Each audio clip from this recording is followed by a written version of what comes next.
मैले चाहिँ होइन साथीहरू अब हजुरसित केही कुरा सेयर गर्न चाहेँ। अब यदि हजुरसित टाइम छ भने यसो भिडियोलाई हेरिदिनु होला। यदि टाइम छैन भने अब तपाईँ स्किप गरेर पनि जान सक्नुहुन्छ होइन। अब कुनै कर छैन यो भिडियो हेरिदिनुहोस् भनेर मैले कुनै कर गर्दैन हजुरलाई। तर यो कुरो चाहिँ अब रियल नै हो कि होइन। हामीहरू चाहिँ अब इन्डियामा अथवा बाहिरतिर विदेशतिर भनौँ होइन, जुनसुकै ठाउँमा भए पनि कि होइन 8 घन्टा 10 घन्टा ड्युटी चाहिँ अब नन स्टप गर्छौँ कि होइन। अब यतिको काम चाहिँ हामीले आफ्नै देशमा आफ्नै घरमा गरेको भए सायद के हुन्थ्यो होला कि होइन। गर्ने होइन सबैले गर्ने रहन्छन्, तर अब त्यो गरे बापत अब त्यो गरे बमोजिम हामीलाई पनि केही मिल्यो भने चाहिँ गर्ने पनि अब आफूलाई जाँगर लाग्छ होइन। अहिले चाहिँ हाम्रो गाउँघरतिरको हाल कस्तो छ भने चाहिँ अब सुन्तला लगायो भने सुन्तलालाई चाहिँ बेच्न जाँदाखेरि बजारमा तपाईँको हाम्रोबाट किन्दाखेरि चाहिँ 50 रुपियाँ किन्ने होइन, अनि उसले चाहिँ बेच्दाखेरि 100, 120, 150 यस्तोमा बेच्ने कि होइन। अब जसले गर्दाखेरि अब त्यो किसानको पनि मनोबल घट्छ जान्छ कि होइन। अब आफ्नो चिजलाई होइन 50 रुपियाँमा बेच्दाखेरि अब उसले चाहिँ किन्ने मान्छेले 50 रुपियाँमा किनेर चाहिँ 150, 200 रुपियाँमा बेच्दाखेरि अब किसानको मनोबल पनि त्यसै घट्छ कि होइन। त्यसैले चाहिँ कि होइन साथीहरू हाम्रो देश चाहिँ अलिक पछि परेको कारण त्यही हो। अब तपाईँको इन्डियातिर हेर्नुहोस्, बाहिरतिर हेर्नुहोस्, जतासुकै हेर्नुहोस् होइन, तपाईँको अब किसानले लगाएको चिजलाई चाहिँ होइन उसले अब राम्रो मूल्यमा दिन बेच्न सफल भयो भने चाहिँ उसको मन पनि लाग्छ कि होइन, त्यो आफूले गरेको खेतीमा रमाउन पनि मन लाग्छ। तर हाम्रो नेपालमा चाहिँ अहिले त्यस्तो केही पनि छैन क्या, त्यस्तो सिस्टम छँदै छैन कि होइन। तपाईँको सुन्तला लगाएर पनि सुन्तला बेच्न गाह्रो छ, कागती लगाएर पनि कागती बेच्न गाह्रो छ होइन।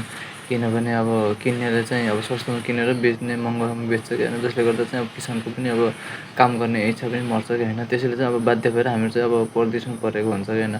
सो आजको भिडियोमा म के भन्न चाहन्छु भने होइन, अबको सरकार चाहिँ बालन सरकारले के गरिदियोस् भने चाहिँ नेपालमा चाहिँ 3टा चिज चाहिँ राम्रो तरिकाले लागु गरिदियोस् क्या। पहिला चाहिँ फर्स्ट चाहिँ एजुकेसन होइन, दोस्रो चाहिँ के गरिदियोस् भने हामी चाहिँ अब तपाईँको हाम्रो चाहिँ जुन लगाएको चाहिँ जुन बाली छ, जुन फलहरू छ, फल अनि त्यसपछि जुन तरकारीहरू छ त्यसको मूल्य चाहिँ एकदम जुन चाहिँ सरकारले तोकेर होइन हरेक दिन कति मूल्य छ, कति घटी कति बढी छ त्यो अनुसारको किसानले पनि पाओस् कि होइन, जसले गर्दा चाहिँ अब हरेक किसान खुसी होस्। तेस्रो चाहिँ के रहेको छ भने चाहिँ हाम्रो चाहिँ अब हेल्थ सिस्टम कि होइन, अझै पनि हाम्रो नेपालमा हेल्थ सिस्टम एकदम राम्रो छैन कि होइन।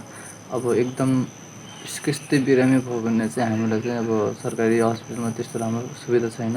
हामीले चाहिँ जानुपर्ने फेरि त्यही मेडिकलमै हो होइन, त्यसै प्राइभेट हस्पिटलमै हो जहाँ चाहिँ अब उपचार कम तर पैसा चाहिँ लुट्ने काम धेरै हुन्छ क्या।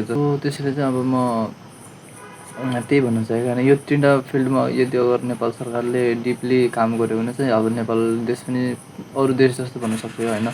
अब एजुकेसन अनि त्यसपछि किसानहरूको लागि अनि त्यसपछि यो हेल्थ सेक्टरमा कि होइन, जुन चाहिँ जहाँ चाहिँ अब राम्रो लगानी गरेर चाहिँ राम्रो बनाइदियोस् कि होइन, जसले गर्दा चाहिँ अब नेपालीहरू हर नेपालीहरू खुसी रहोस् कि होइन।